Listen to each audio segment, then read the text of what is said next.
नमस्कार बच्चों, आज हम टीदी संस्कृतम पुस्तक में सप्तमः पाठ है। 7वां पाठ कर्ता कारक प्रथमा विभक्ति है। कर्ता कारक प्रथमा विभक्ति के बारे में पढ़ेंगे।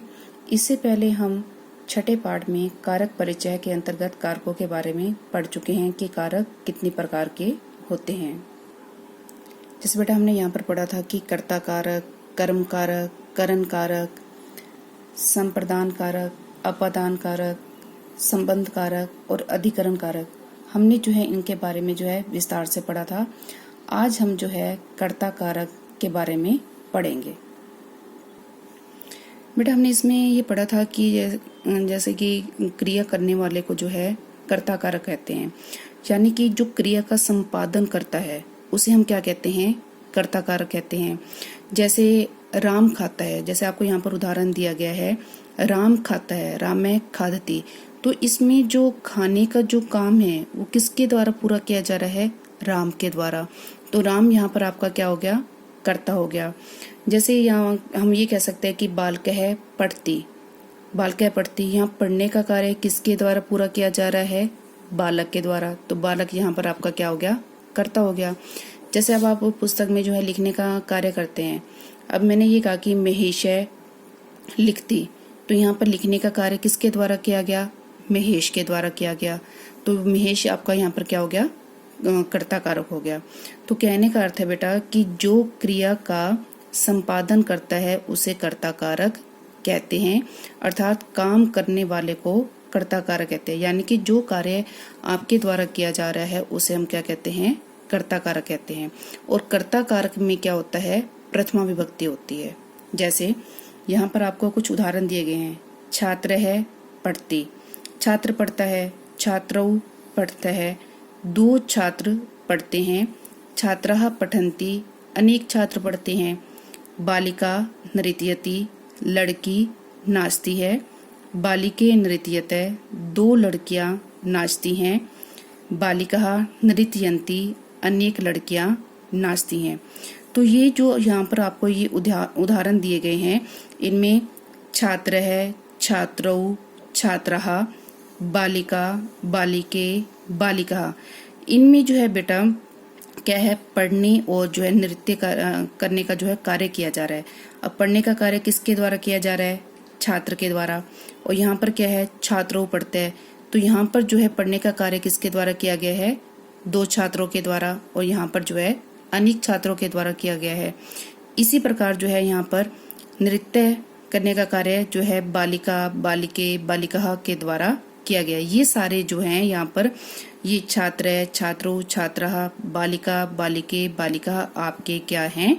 कर्ता कारक हैं। और ये प्रथमा विभक्ति के बेटा एक वचन, द्विवचन और बहुवचन में भी हो सकते हैं। कर्ता कारक जो कर्ता कारक है वो आपका एक वचन में, द्विवचन में और बहुवचन में भी हो सकते हैं। इसी प्रकार अब आपको बेटा यहाँ पर जो है मध्यम पुरुष और उत्तम पुरुष के भी कुछ उदाहरण दिए गए हैं। ये क्या हैं? आपके सर्वनाम है। पीछे हमने क्या पढ़ा था? संज्ञा, छात्र, बालिका, ये क्या थी? आपकी संज्ञा। सर्वनाम किसे कहते हैं? कि जो शब्द संज्ञा के स्थान पर प्रयुक्त किए जाते हैं उन्हें हम सर्वनाम कहते हैं। जैसे हम यहाँ पर अब क्या है? त्वम धावसी, तुम दौड़ते हो, युवाम धावत है, तुम दो दौड़ते हो, यूयम धावत, तुम सब दौड़ते हो, अहम हसामी, मैं हंसता हूँ, आवाम हसावह, हम दो हंसते हैं, वयम हसामह, हम सब हंसते हैं। तो यहाँ पर जो है त्वम, युवाम, यूयम, अहम, अवाम, वयम, ये जो दिए गए हैं बेटा यहाँ पर जो है ये आपके क्या हैं? कर्ता हैं। और यहाँ पर जो है दो वे जो हैं दौड़ने और हंसने का जो है कार्य कर रहे हैं। तो ये भी जो है अब आपके ये कर्ता हैं। और ये कर्ता भी आपके एक वचन, द्विवचन और बहुवचन में हैं। आपने इस बात का ध्यान रखना है कि बेटा कि कर्ता कारक में जो है प्रथमा विभक्ति होती है।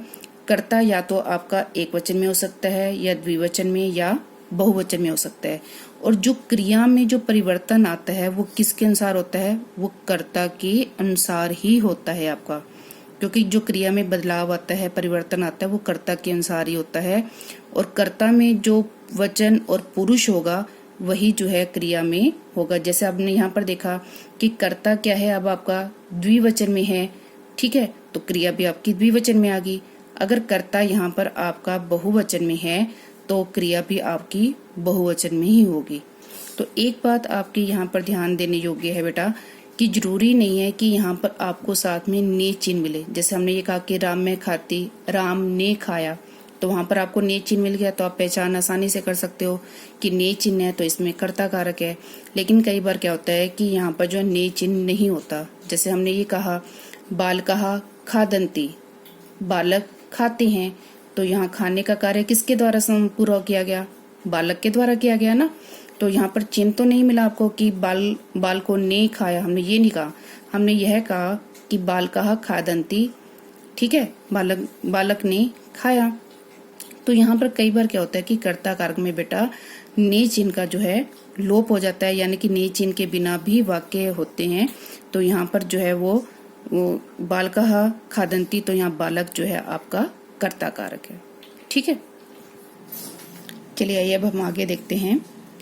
श्यामः प्रातः काले उद्याने भ्रमति, ठीक है, शाम जो है सुबह बाग में घूमता है।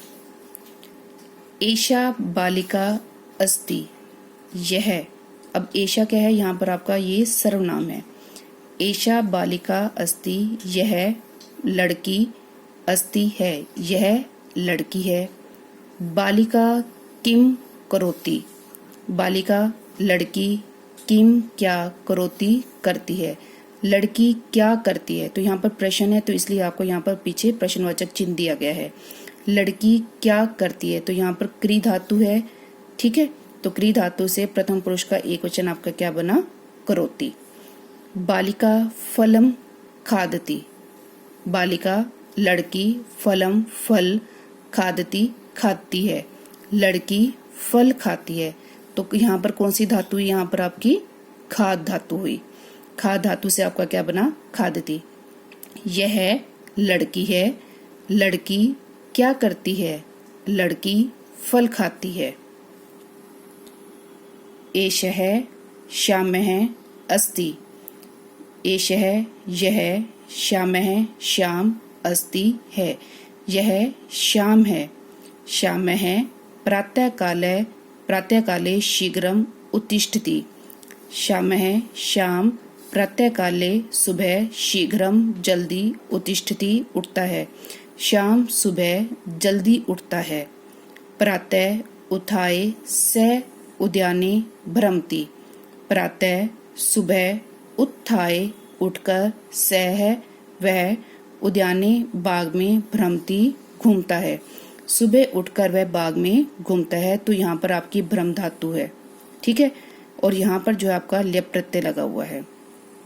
भ्रमणम कृत्वा सह गृहम आगच्छति, भ्रमणम घूम, कृत्वा कर कर, यहाँ पर क्री धातु है और उसके साथ जो है आपका कत्वा प्रत्यय लगा हुआ है, तो उससे आपका बना कृत्वा। घूम कर वह गृहम घर, आगच्छति आता है। यहाँ पर जो है आपकी बेटा गम धातु के साथ आ उपसर्ग लगने से इसका अर्थ क्या हो गया, आता है। वैसे गम का अर्थ क्या होता है, जाना। दंत धावनम करोति, स्नानम करोति च, दंत धावनम, दांत साफ, करोति करता है, दांत साफ करता है, च और स्नानम करोति, स्नान करता है, दांत साफ करता है और स्नान करता है। सह फलानि खादति दुग्धम पिबति च, सह वह फलानि खाती फल खाता है, च और दुग्धम पिबति दूध पीता है। सह बस यानेन विद्यालयम गच्छति, सह वह बस यानेन बस से या बस द्वारा विद्यालयम गच्छति विद्यालय जाता है। और यहाँ पर आपकी क्या है, गम धातु है। तो गम धातु का अर्थ क्या होता है, गच, यानी कि ये आपकी परिवर्तनीय धातु है। यहाँ पर साथ साथ आपकी धातुओं की भी दोहराई हो रही है बेटा, ठीक है। एक बार हम इसको देख लेते हैं दोबारा से हिंदी अनुवाद। यह लड़की है, लड़की क्या करती है, लड़की फल खाती है। यह शाम है, शाम सुबह जल्दी उठता है। सुबह उठकर वह बाग में घूमता है, घूमकर वह घर आता है, दांत साफ करता है और स्नान करता है। वह फल खाता है और दूध पीता है। वह बस द्वारा विद्यालय जाता है। आशा करती हूँ बेटा कि आपको यह पाठ अच्छी प्रकार से समझ आ गया होगा। धन्यवाद।